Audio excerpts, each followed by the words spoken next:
Hello friend, আশা করছি সবাই ভালো এবং সুস্থ আছো। আজকে তোমাদের ভূ আভ্যন্তরীণ স্তর বিন্যাস নিয়ে আলোচনা করব। তো এখানে ছবিটা আঁকার কারণ কি? ছবিটা আঁকার কারণ এটাই, ছবি দেখে দেখে যদি আমরা করি তাহলে কিন্তু সেটা খুব সহজেই আমাদের মনে থাকবে। ধরো এটা আমাদের পৃথিবী, এই যে সামান্য অংশটুকু, এই একটা অংশের ছবি কিন্তু এখানে অঙ্কন করা হয়েছে ভূপৃষ্ঠ থেকে একেবারে ভূকেন্দ্র পর্যন্ত। ভূপৃষ্ঠ থেকে ভূকেন্দ্র পর্যন্ত আমাদের কিন্তু প্রধানত তিনটে স্তরে বিভক্ত রয়েছে। কি কি? একেবারে কেন্দ্রে রয়েছে কেন্দ্রীয় মণ্ডল, তারপরের স্তরটি গুরুমণ্ডল, তারপরের স্তরটি যেটি রয়েছে সেটা কিন্তু ভূত্বক। এবার এই যে আমরা বলছি কেন্দ্রমণ্ডল, গুরুমণ্ডল, ভূত্বক, কোনো না কোনো রেখা দ্বারা নিশ্চয়ই বিভক্ত। যদি এটা বিভক্ত না থাকে তাহলে তো প্রত্যেকটাই তো একসাথে মিশে যেত, প্রত্যেকটাই তো একটাই স্তরে পরিচিত হতো, তাই না? নিশ্চয়ই কোনো না কোনো রেখা দ্বারা বিভক্ত রয়েছে, সেজন্য আমরা এটাকে আলাদা আলাদা করতে পারছি। একটাকে কেন্দ্রমণ্ডল বলতে পারছি, আরেকটাকে গুরুমণ্ডল, আরেকটাকে ভূত্বক বলতে পারছি। এটা কিন্তু খুবই ইম্পর্টেন্ট একটা পার্ট, ঠিক আছে? এখান থেকে প্রচুর শর্ট কোয়েশ্চেন হবে, সো ভালো মতো বুঝে নাও। এই যে গুরুমণ্ডল আর কেন্দ্রমণ্ডল, এই দুটোকে কিন্তু আলাদা করেছে গুটেনবার্গ বিযুক্তি রেখা। এবার ভূত্বক আর গুরুমণ্ডল এই দুটো স্তরকে একে অপরের থেকে পৃথক করেছে কিন্তু মহরভেশিক বিযুক্তি রেখা, যেটাকে শর্টে মোহ বিযুক্তি রেখা বলা হয়ে থাকে। এবার যেটা ভূত্বককেও কিন্তু দুটো স্তরে ভাগ করা যায়। কি কি? একটা হচ্ছে মহাদেশীয় স্তর, যেটার আরেক নাম কিন্তু শিয়াল স্তর, আর নেক্সট যেটা সেটা কিন্তু মহাসাগরীয় স্তর, যার আরেক নাম সীমা স্তর। তাহলে কোশ্চেন হতেই পারে যে মহাদেশীয় স্তরকে শিয়াল স্তর কেন বলা হয়। দেখো, মহাদেশীয় স্তর যেটা, এর প্রধান উপাদান কিন্তু সিলিকন, যার সংকেত এসআই, আর অ্যালুমিনিয়াম, যার সংকেত এএল। সিলিকনের এসআই আর অ্যালুমিনিয়ামের এএল দুটোকে একসাথে যোগ করলে দেখো উচ্চারণটা কি আসছে? শিয়াল, তাই তো? সেজন্য কিন্তু মহাদেশীয় স্তরকে শিয়াল স্তর বলা হয়ে থাকে। আর মহাসাগরীয় স্তরকে সীমা স্তর কেন বলা হয় না? মহাসাগরীয় স্তর যেটা, সেটা কিন্তু প্রধান উপাদান সিলিকন আর ম্যাগনেসিয়াম। সিলিকনের সংকেত এসআই, ম্যাগনেসিয়ামের সংকেত কিন্তু এমজি। এবার কোশ্চেন হতেই পারে এসআই আর এমজি দুটোকে যদি যোগ করা হয় তাহলে তো সীমা উচ্চারণ আসছে না, তাহলে সীমা উচ্চারণটা হলো কি করে? দেখো, সিলিকনের এসআই আর ম্যাগনেসিয়াম, এটা যদি ইংরেজিতে উচ্চারণটা করতে চাও, এর বানানটা যেটা হচ্ছে MAGNESIUM, ম্যাগনেসিয়াম। তো দেখো, ম্যাগনেসিয়ামের প্রথমে যে দুটো ওয়ার্ড এম এ আসছে, তাই না? এবার সিলিকনের এসআই আর ম্যাগনেসিয়ামের দুটোকে প্লাস করো, দেখো সীমা উচ্চারণটা আসছে সীমা। সেজন্য মহাসাগরীয় স্তরের আরেক নাম কিন্তু সীমা স্তর। এবার এই দুটো স্তরকে পৃথক করেছে কোন বিযুক্তি রেখা? কনরাড বিযুক্তি রেখা। কনরাড বিযুক্তি রেখা দ্বারা কিন্তু শিয়াল স্তর আর সীমা স্তর পরস্পর থেকে পৃথক হয়েছে। এবার যেটা গুরুমণ্ডলকেও কিন্তু দুটো স্তরে ভাগ করা হয়। কি? সর্বদা তোমরা মনে রাখবে, অন্ত মানেই হচ্ছে ভেতরে, আর বহি কথার অর্থ হচ্ছে বাইরে। সুতরাং অন্তগুরুমণ্ডল মানে যেটা ভেতরের দিকে থাকবে, আর বহিগুরুমণ্ডল যেটা বাইরের দিকে থাকবে।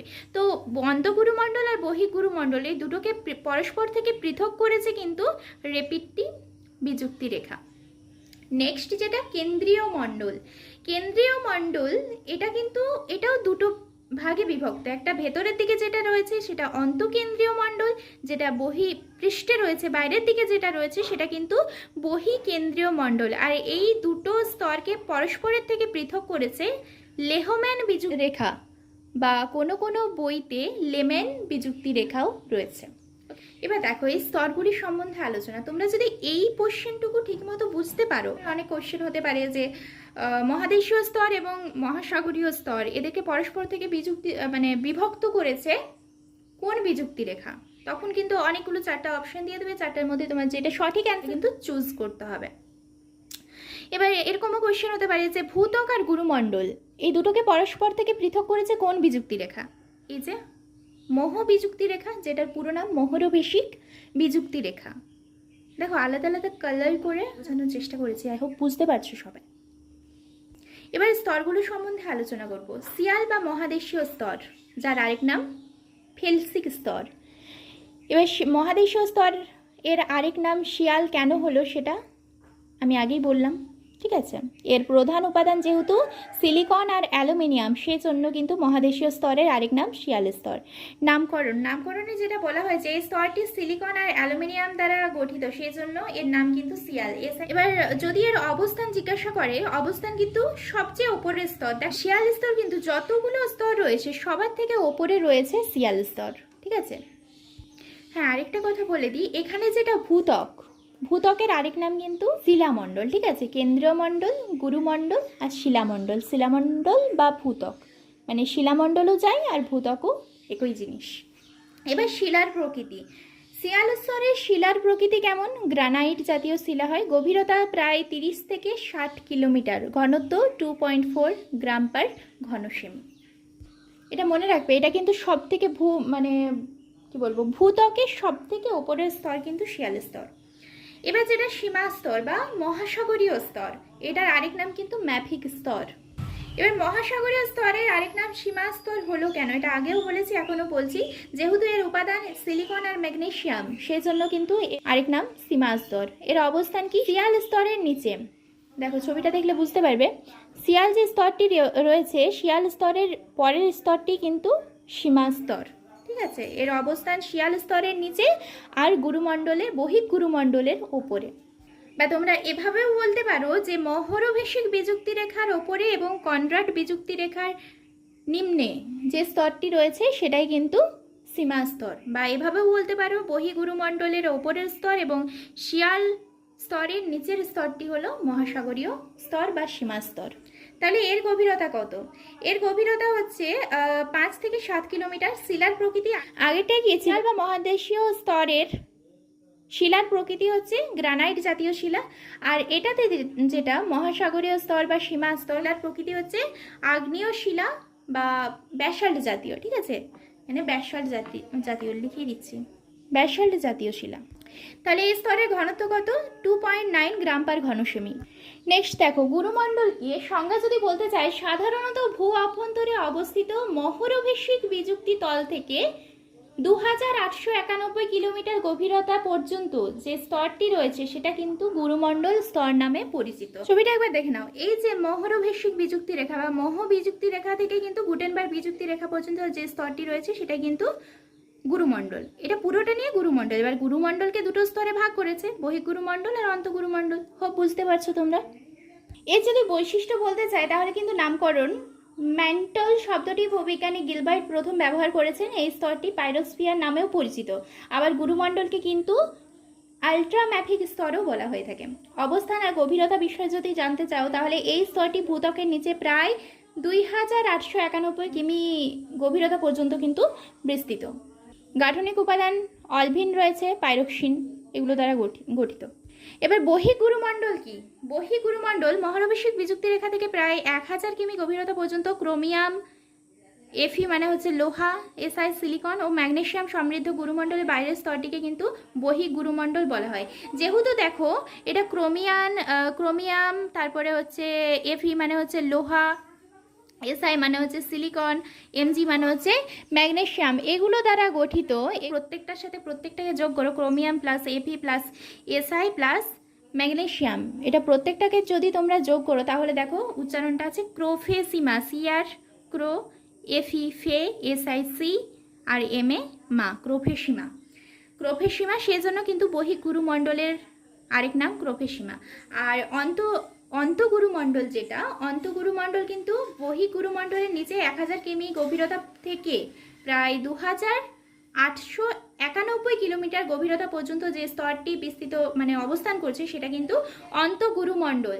এর আরেক নাম কিন্তু নিফেসিমা। কেন নিফেসিমা বলা হয়? আগেরটাই যেমন ক্রোমিয়াম ছিল সিআর, এটাই কিন্তু ক্রোমিয়ামের বদলে কিন্তু নিকেল আছে এনআই, সেজন্য এর বাকি যেই উপাদানগুলো সেগুলো কিন্তু সেম, জাস্ট ক্রোমিয়ামের পরিবর্তে নিকেল রয়েছে, সেজন্য এর আরেক নাম কিন্তু নিফেসিমা।